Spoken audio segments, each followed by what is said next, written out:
Hello everyone, दृष्टि के teaching exam YouTube channel में एक बार फिर से आपका स्वागत है। मैं हूं गीतांजलि शुक्ला।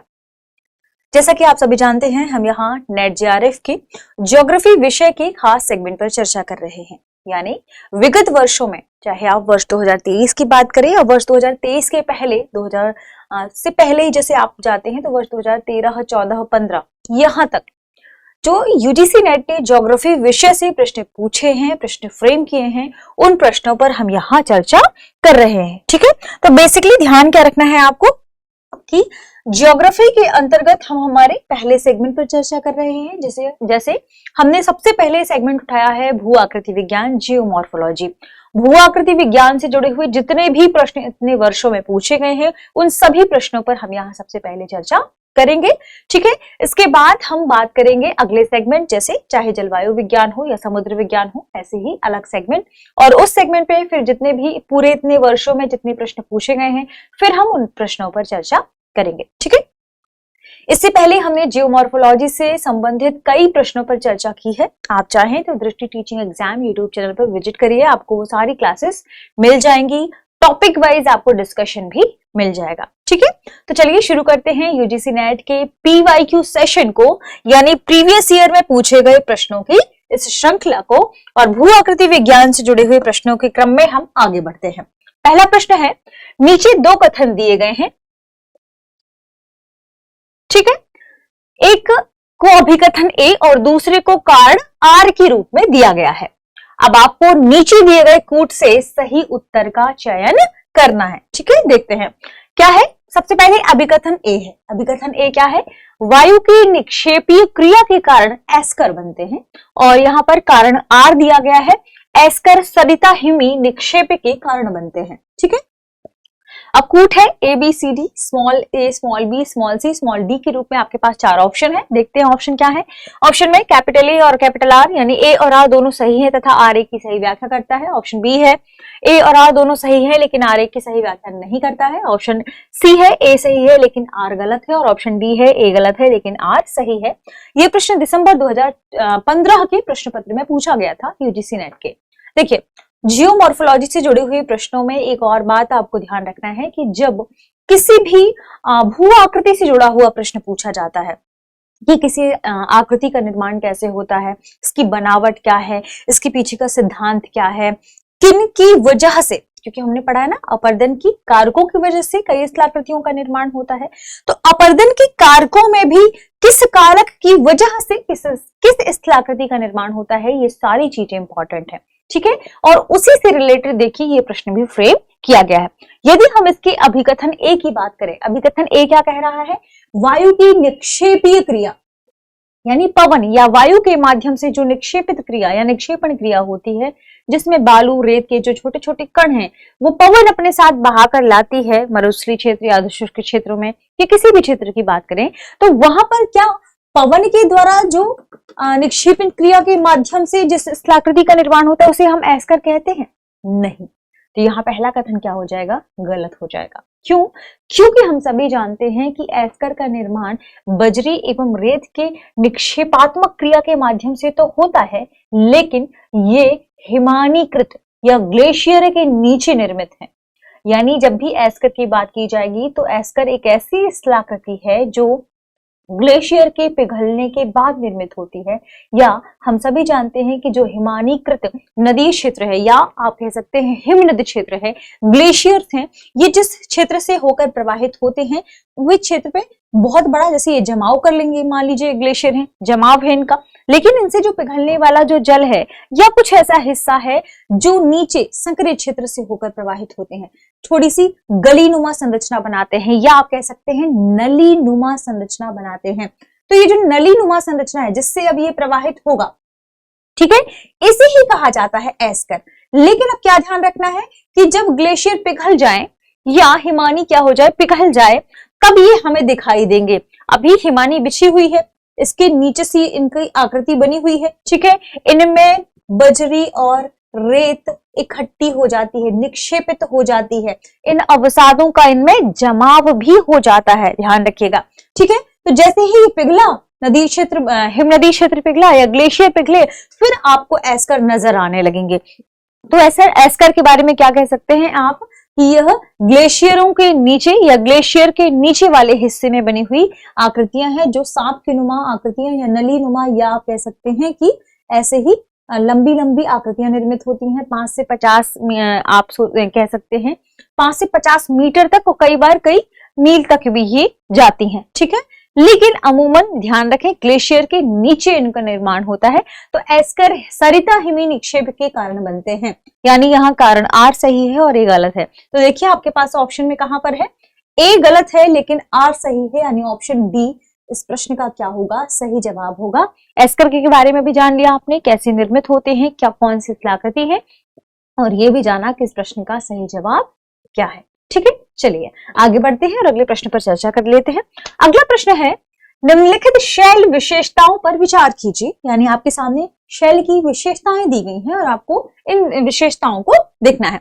जैसे 1 नंबर है, ये परतदार होती हैं। 2 नंबर है, इनमें जीवाश्म होते हैं। नंबर 3 है, ये वाहित शैल होते हैं। और नंबर 4 है, ये जल निकायों में बहती हैं, में बनती हैं, ठीक है। उपर्युक्त में से कौन सी विशेषताएं अवसादी शैलों के बारे में सही हैं? देखिए हम सभी जानते हैं कि जो बिल्कुल प्राचीनतम सबसे पहली चट्टानों के बारे में जब बात की जाती है तो उसमें आग्नेय चट्टानें आती हैं, इग्नियस रॉक आता है? और इग्नियस रॉक के फलस्वरूप यही रॉक है जो कि सबसे प्राचीन रॉक है। और इसके बाद इसमें क्या होगा, अपर्दन के विभिन्न कारकों के द्वारा अपर्दन होगा, यानी चट्टानों का विघटन एवं वियोजन होगा, ठीक है। जब चट्टानों का विघटन एवं वियोजन होता है, जो कि एक स्थैतिक क्रिया है जिसे हम अक्षय अपक्षय के रूप में जानते हैं, इसके बाद चट्टानें स्थानांतरित भी होती हैं जिन्हें हम अपर्दन के रूप में जानते हैं। तो चट्टानों का टूटकर एक स्थान पर बिखर जाना अपक्षय, और टूटकर विघटन एवं वियोजित होकर प्रवाहित होना, एक स्थान से दूसरे स्थान पर स्थानांतरित होना, ये अपर्दन, ठीक है। तो अपर्दन के विभिन्न कारकों के द्वारा क्या होता है कि छोटे जो आग्नेय चट्टानें हैं वे छोटे छोटे रवे में, रेत में, या आप कह सकते हैं चूर्ण के रूप में इकट्ठा हो जाता है। तो ये चूर्ण बाद में क्या होगा, जल वाले क्षेत्रों में या स्थलीय क्षेत्रों में ये चूर्ण बहकर या स्थानांतरित होकर क्या होगा, जमा होता जाता है, ठीक है। अब ये प्रक्रिया लगातार चलती रहती है क्योंकि बहुत बड़े क्षेत्र में विस्तारित है। अधिकांश धरातलीय क्षेत्र आग्नेय चट्टानों से मिलकर बना है, ठीक है। तो अपर्दन की क्रिया के फलस्वरूप क्या होता है, वो चट्टानें टूटकर विघटन वियोजित होकर चूर्ण नुमा आकृति, आप कह सकते हैं चूर्ण में बदलकर एक स्थान पर प्रवाहित होकर एक स्थान से दूसरे स्थान पर जाती है। और जल वाले क्षेत्रों में क्या होगा, तली में जमती चली जाती है। ये प्रक्रिया लगातार कई वर्षों तक चलती रहती है। जो बड़े आकार वाले कण हैं वे सबसे नीचे जमा होते हैं और फिर इसके बाद बजरी, इसके बाद छोटे छोटे जो रेत है या बालू का पत्थर है वे इकट्ठे होते जाते हैं और इस तरीके से ये परतनुमा जो यहाँ से अवसाद इकट्ठे हुए हैं ये यहाँ पर आकर निक्षेपित होते हैं। अब ये अवसाद कई वर्षों तक निक्षेपित होते रहते हैं। यहाँ पर वनस्पतियां भी आकर दब जाती हैं, कुछ जीव जंतुओं के अवशेष भी दब जाते हैं। इस वजह से यहाँ पर क्या होगा, जीवाश्म की उपस्थिति होगी, ठीक है। तो ये परतदार चट्टानें होती हैं, इनमें जीवाश्म की उपस्थिति होती है। रॉक दो, देखिए दो जो चट्टानें हैं उनके बीच में एक और परत भी आ जाती है। जीवाश्मों की उपस्थिति की वजह से कोयला, फास्फेट आदि की भी उपस्थिति हो जाती है, ठीक है। खनिज या कुछ ऐसे तत्व आपको वहां मिल जाते हैं, ठीक है। ये सारी विशेषताएं दरअसल किसकी हैं, अवसादी चट्टानों की हैं। अवसादी रॉक की बात करें जिन्हें सेडिमेंट्री रॉक्स भी कहा जाता है, सेडिमेंटम सेडिमेंटस लैटिन भाषा का शब्द है, उससे लिया गया है इसका नाम, इसलिए इसे सेडिमेंट्री रॉक कहा जाता है। सेडिमेंटस इस लैटिन भाषा की यदि हम शब्द की बात करें तो इसका मतलब है सेटिंग डाउन, या आप कह सकते हैं सिटिंग डाउन, कहीं नीचे बैठते चले जाना, तल में बैठते चले जाना। हालांकि अवसादी चट्टानों का निर्माण केवल जल के भीतर नहीं होता, स्थलों में भी होता है, ध्यान रखिएगा। अब इसी रॉक के लगातार इसके कणों के चूर्ण के लगातार नीचे बैठते रहने की वजह से अंत में क्या होगा, परतदार चट्टानों का निर्माण होगा जिनमें जीवाश्म भी पाए जाते हैं। ये वाहित शैलें भी होती हैं और ध्यान रखिएगा कि ये जल निकायों में भी बनती हैं। अधिकांशतः अवसादी चट्टानों की बात की जाए तो ये जल निकायों में बनती हैं। तो ये जो चारों विशेषताएं हैं, परतदार होती हैं, इनमें जीवाश्म होते हैं, ये वाहित शैल होते हैं, ये जल निकायों में बनती है। ये चारों डेफिनेशंस, ये चारों विशेषताएं किससे जुड़ी हुई हैं? ये अवसादी शैलों की विशेषताओं से संबंधित है। तो यदि हम इस प्रश्न के सही जवाब की बात करें तो हमारे पास जो कूट अवेलेबल है, ऑप्शन ए में 1 2 3 है, बी में 1 2 4 है, सी में 1 और 4 है और डी में है 1 2 3 4, यानी चारों विशेषताएं ऑप्शन डी में है। तो ऑप्शन डी इस प्रश्न का सही जवाब होगा, क्योंकि प्रश्न में क्या पूछा जा रहा है? उपयुक्त में से कौन सी विशेषताएं अवसादी शैलों की हैं? अवसादी शैलों की ये चारों विशेषताएं हैं। तो ऑप्शन डी इस प्रश्न का क्या होगा? सही जवाब होगा। ठीक है, चलिए आगे बढ़ते हैं और अगले प्रश्न पर चर्चा करते हैं। अगला प्रश्न देखते हैं।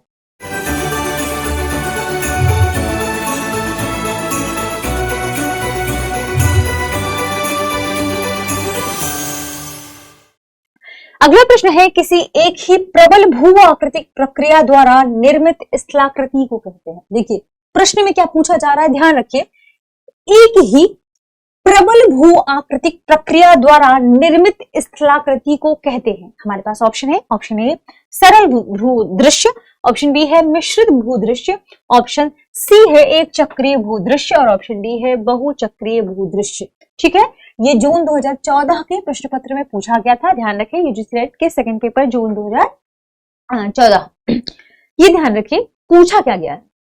जब हम बात करते हैं भू आकृतिक प्रक्रिया की, हम सभी जानते हैं कि पृथ्वी की धरातल पर जितनी भी स्थलाकृतियों का निर्माण होता है वह निर्माण भू आकृतिक प्रक्रिया के माध्यम से होता है।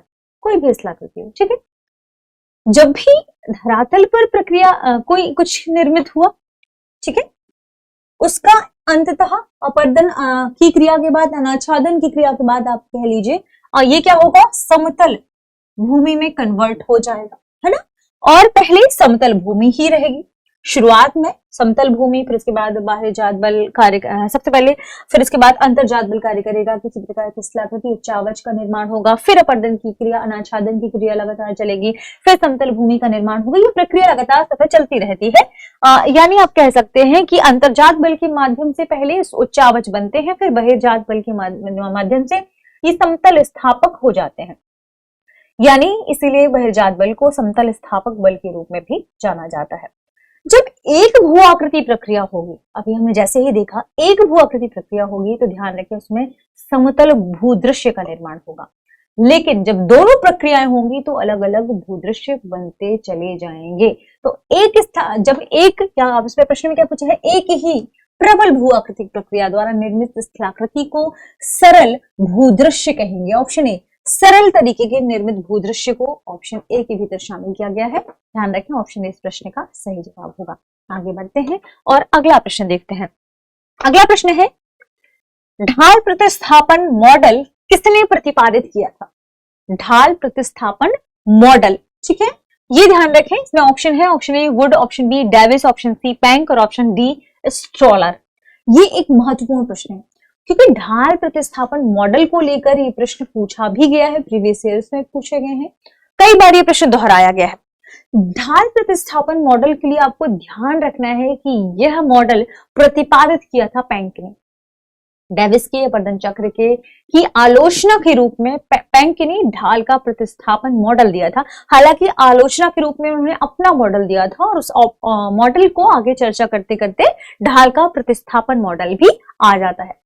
ढाल के प्रतिस्थापन मॉडल में पैंक ने बताया, उनका नाम था वॉल्टर पैंक, ठीक है। पैंक ने बताया कि ढाल 3 तरीके से निर्मित होती है। यानी सबसे पहली क्रिया, जब भी ढाल के निर्माण की बात करते हैं, क्योंकि हम सभी जानते हैं कि पैंक ने जो डेविस ने 3 अवस्थाओं के बारे में चर्चा की थी, उसकी आलोचना करते हुए पैंक ने कहा, जहां डेविस ने कहा था कि सबसे पहले स्थलाकृति में उत्थान होता है, बाद में उसमें अपरदन की क्रियाएं होती हैं और फिर इसके बाद इसकी 3 अवस्थाएं उन्होंने चर्चा में लाई थी डेविस ने। फिर पैंक ने उनकी आलोचना की और पैंक ने कहा कि उत्थान और अपरदन की क्रियाएं चलती रहती हैं, एक साथ चलती रहती हैं, और इस चलती रहने वाली प्रक्रिया में ही पैंक ने ढाल के अपरदन चक्र के मॉडल को प्रतिपादित किया था। ठीक है, ध्यान रखिएगा। उन्होंने कहा कि सबसे पहले ढाल के लिए सबसे पहले आती है तीव्र उत्थान की क्रिया।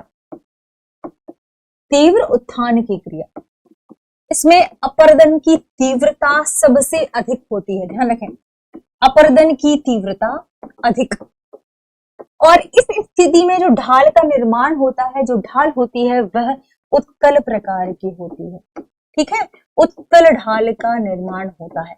फिर उसके बाद आती है तीव्र उत्थान की क्रिया, बीच में क्या होगी, हल्की सी रुक जाएगी, हल्की सी क्या होगी, प्रभावित होगी। तो इस स्थिति को उन्होंने कहा स्थिर उत्थान, जहां पर उत्थान अब क्या होगा, हल्का रुक जाएगा, कम हो जाएगा, ठीक है, जिससे आप क्या कहेंगे, कम हो जाएगा।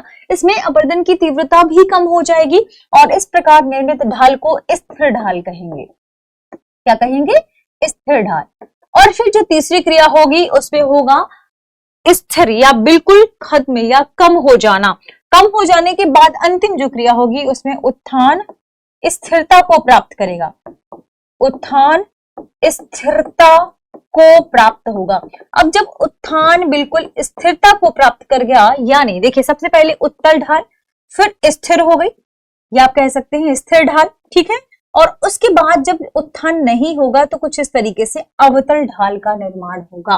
तो जो अंतिम क्रिया होगी, जब स्थिर हो जाएगी, सारी अवस्था स्थिर हो जाएगी, यानी आप क्या कहेंगे कि जो तीव्रता थी वह बिल्कुल कम हो गई और उत्थान की क्रिया हो गई स्थिर। अब यहाँ पर अवतल ढाल का निर्माण होगा।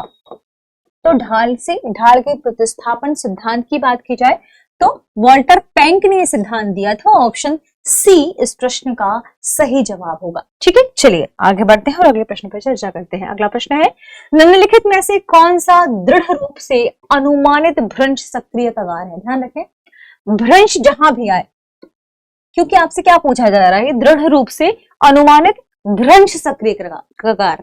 भ्रंश सक्रिय कगार का मतलब, भ्रंश जहां भी आए समझ जाइए कि हम किसकी बात कर रहे हैं।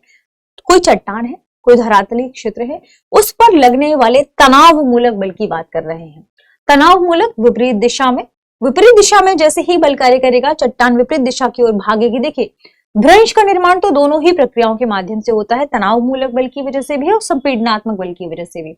लेकिन जब भी बात की जाएगी भ्रंश सक्रिय कगार की या बात की जाएगी अमूमन भ्रंशों के निर्माण की, तो ध्यान रखिएगा इसमें जो सबसे बड़ा कारण होगा वह तनाव मूलक बल ही होगा। ठीक है, तो भ्रंशों के निर्माण में चट्टानें विपरीत दिशा में भागती हैं और ऐसे में चट्टानों के बीच में दरार चटकने आ जाती हैं। ठीक है, तो इससे ही भ्रंश का निर्माण होता है, इससे ही फॉल्ट का निर्माण होता है। ठीक है, तो ध्यान रखिएगा जब हम भ्रंश की बात करेंगे तो भ्रंश पूछा जा रहा है दृढ़ रूप से अनुमानित भ्रंशी कगार के बारे में।